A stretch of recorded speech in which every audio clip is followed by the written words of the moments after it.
Visegrad Four group of European nations stand united against Brussels. The leaders of the Visegrad Group, V4, were on common ground rejecting the compulsory relocation of refugees and the two-tier Europe concept, while stressing the need for a stronger Europe during their summit in Budapest on January 26. Europe needs to go back to the drawing board because it has failed to achieve its goals, Hungarian Prime Minister Viktor Orbán said at a panel discussion with his Visegrad Group counterparts, Slovakia's Prime Minister Robert Fico, and Polish PM Mateusz Morawiecki and Czech Republic's Prime Minister Andrej Babis, both attending their first V4 summits.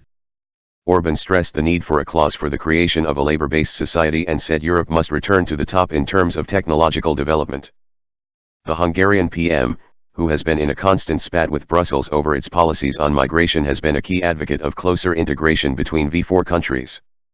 Orbán wants Central Europe to become stronger to counterbalance the German-French-led EU.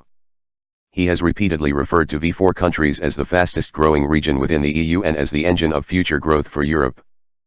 Orbán also needs allies as he has become increasingly isolated in Western capitals due to Hungary's widening democratic deficit. V4 leaders stood firm in their concept, rejecting United States of Europe concept, saying decisions taken by country leaders cannot be ignored.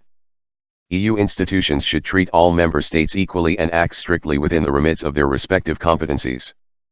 The right of member states to carry out domestic reforms within their competences should be respected, the V4's joint declaration read.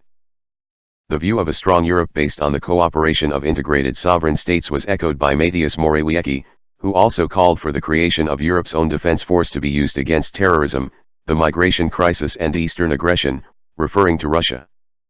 Hungary and Poland, allies for centuries, are at loggerheads with Brussels over many issues, with the populist governments of the illiberal Axis Central European states seeking to push back EU power to retain national sovereignty.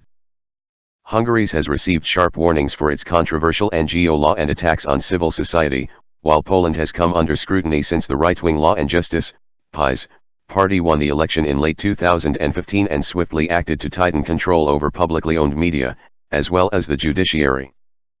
The European Commission has triggered the nuclear option against Warsaw in December, which may lead to stripping Poland of its voting rights in the EU.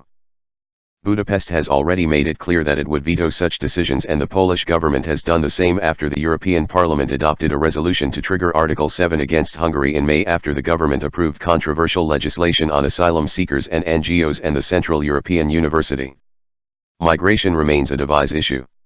A major division between old and new member states has been the question of migration, as eastern states have been rejecting the EU's migration quotas. The Commission stepped up infringement procedures in July against the Czech Republic, Hungary, and Poland for refusing to take part in the program to redistribute 160,000 refugees from Italy and Greece. On migration issues, the heads of Slovakia, the Czech Republic, Poland, and Hungary restated their focus on effective, responsible and enforceable, EU, external border protection to avoid obligatory quotas being applied.